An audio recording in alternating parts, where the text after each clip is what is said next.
السلام البنات، كنتمنىكم تكونوا بخير وعلى خير. اليوم غادي نقدم لكم واحد العشوب ديال الكحبه ديال البرد. عندنا هنايا حب رشاد اللي كنكونوا منقينه، عندنا شويه ديال الحلبه، تقريبا معلقه صغيره ديال الحلبه، معلقه كبيره ديال حب رشاد، معلقه كبيره ديال الفليو، معلقه كبيره ديال الزعتر، معلقه كبيره ديال الخزامه. عندنا هنا معلقه كبيره ديال زرعه الكتان، عندنا معلقه كبيره ديال الحبه السوداء، كتكون على هذا الشكل هذا، كتكون الحبيبات ديالها بحال العدس، كيكون فيهم واحد البريو. صافي هنايا عندنا معلقه كبيره ديال النافع ومعلقه كبيره ديال حبه حلاوه، عندنا 2 معالق ديال الحمص. دابا هنايا غنطحنو، دائما كيكون داكشي منقي بطبيعه الحال، كنديروه في الشميشه حتى كيسخن. اللي ما بغاش حيت ما تنقليوه ما والو، غير باش يتطحن لينا كنشعلوا الفران ديالنا حتى كيسخن.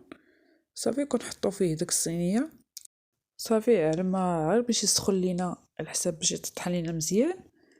صافي في هذه المرحله كنبداو نطحنو، كنديروا حبه حلاوه مع النافع مع ديك زرعه الكتان والحبه السوداء، كنجمعوهم كاملين وكنطحنوهم.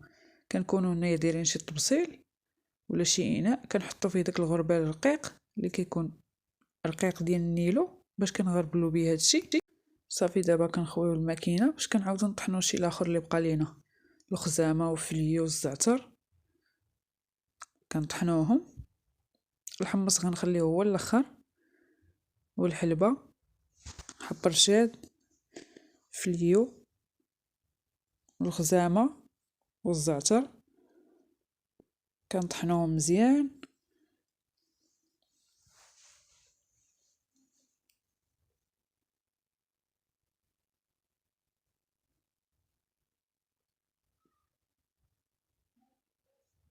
صافي هنايا بعد ما طحناهم مزيان غنضيفوهم على الخليط الاول اللي طحنا.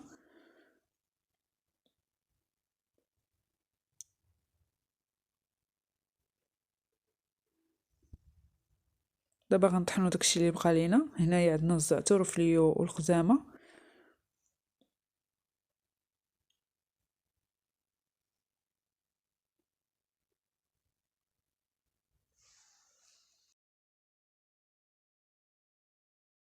صافي هنايا بعد ما طحنا هذا الخليط تا هو مزيان غنضيفو على الخليط الاول.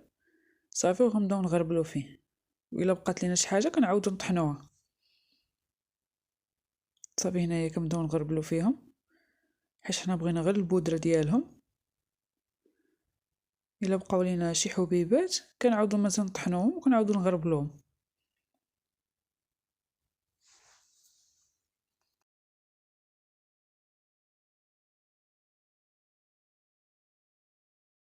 صافي هنايا بعد ما غربلناهم مزيان غنعاودو نطحنو داكشي اللي بقى لينا ونعاودو نغربلوه. صافي غنعاودو نطحنوهم باش يبقى لينا غير الحمص. صافي هنايا ملي طحناهم كبيناهم في الغربال. صافي دابا هادشي اللي بقى لينا غنرميوه. غندوزو هنايا باش نطحنو الحمص.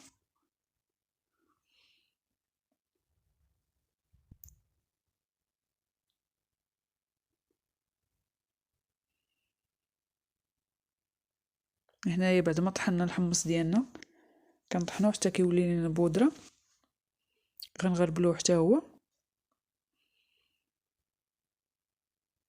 صافي هنايا غنغربلوه مزيان. المهم البنات هاد الوصفه راه ديال الام ديالي، ديال الكحبه وديال البرد، ديال ايامات البرد. كنخلطوها مع العسل الحر، اللي ما عندوش العسل الحر كيخلطوها مع بالعسل العادي. اللي ما بغيتيش كاع تخلطيها بالعسل يمكن لك ديري غير ديريه في شي قرعه وتحتفظي بهاد الخليط. ملي كديري شي حسوه ديال الشعير ولا شي حاجه شي شوربه كديري فيها معلقه صغيره وكتعطيو للوليدات ديالكم. راه هاد الخلطه مزيانه للبرد، واللي عنده شي وليدات ولا الناس الكبار اللي شاده فيهم الكحبه. المهم كنخلطو الخليط ديالنا كيف شفتو كيولى بودره، غنديروه في شي قرعه ديال الزاج تكون معقمه ونحتفظوا به. هنايا عندي العسل الحر، اللي ما بغاش تخلط بالعسل يمكن لا دير ما عندهاش يمكن لا دير على العسل العادي، ولا كيف ما قلت لكم تخليوه بحال هكا في القريعه ديال الزاج واش تبداو ديروا منه في الحسوه ديال الشعير ولا اي شوربه نتوما وجدتوها. صافي هنايا كنديروا حساب معلقه صغيره من هذا الخليط، معلقه صغيره، وكنزيدوا عليها معلقه صغيره ديال العسل صافي، وكنخلطوا بها. هاد المعلقه الصغيره اللي درنا من هذا الخليط ومعلقه ديال العسل، هذه راه غتدي لينا شي 3 المرات ولا 2 المرات. هذه راه عطاتنا دابا 2 عواشق، 2 عواشق صغار. شوف الخلطه ديالنا كيفاش جات. ايوا نتمنى انها تعجبكم، والله يجيب الشفاء للجميع يا ربي. نتمنىكم تشاركوا في القناه. شكرا على المشاهده ديالكم وعلى التشجيع ديالكم. الله يجيب الشفاء لجميع المسلمين.